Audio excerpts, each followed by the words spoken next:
అన్న అన్న అన్న అన్న మీ అందరు క్లియర్గా చెప్తా, క్లియర్గా క్లారిటీగా చెప్తా, టెన్షన్ ఏం లేదు భయ్యా. అన్న అన్న చాలా నీట్గా చెప్తా, కంగారు కాదు. ఓకేనన్న, రెడీయా? ఆదిపురుష్ అనే మూవీ చాలా చాలా చాలా అనుకున్నాం కదా అన్న.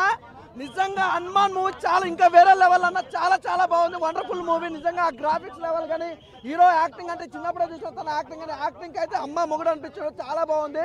వండర్ఫుల్ అన్న. ప్రతి ఒక్క క్యారెక్టర్ వైజ్ కానీ, ప్రతి ఒక్కరి యాక్టింగ్ కానీ, చిన్న చిన్న క్యారెక్టర్ చాలా మందిని పెట్టారు. అలాగే మన రాకేష్ మాస్టర్ క్యారెక్టర్ కానీ, వెన్నెల కిషోర్ కామెడీ కానీ, అసలు వరలక్ష్మి అయ్యా సూపర్ అయ్యా. అన్న చెల్లెలు సెంటిమెంట్ ఉంటుంది సినిమాలో, ఇంకో లెవెల్లో తీసుకెళ్ళి చాలా చాలా బాగుంది. ఒక డిఫరెంట్ ఉంది అసలు. ఆదిపురుషు కంటే ఆదిపురుషుకి అమ్మ మూడు లెక్క తీసిరన్న సినిమా చాలా బాగుంది. మనం యాక్టింగ్ వైజ్ కానీ, బ్యాక్గ్రౌండ్ మ్యూజిక్ కానీ, సాంగ్స్ కానీ, అబ్బో ఇలా చెప్పుకుంటే విలేజ్ బ్యాక్గ్రౌండ్ ఇంత అద్భుతమైన సినిమా అయితే ఎవరు చూడరు. హనుమాన్ అంటే నిజంగా చాలా రోజుల తర్వాత హనుమాన్ దేవుని గురించి ఒక మంచి సినిమా వచ్చింది భయ్యా, చాలా బాగుంది. అంటే ఎవరు ఊహించారు ఇంత బాగుంటుంది ఆ సినిమా అనేది. చాలా బాగుంది.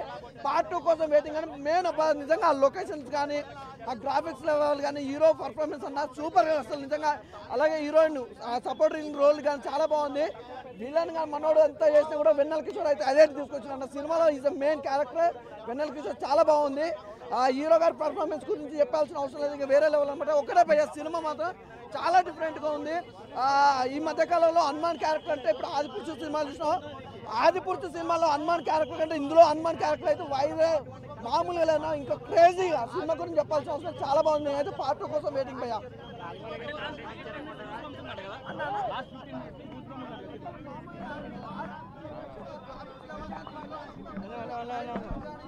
సూపర్ భయ్యా, అసలు హైలైట్.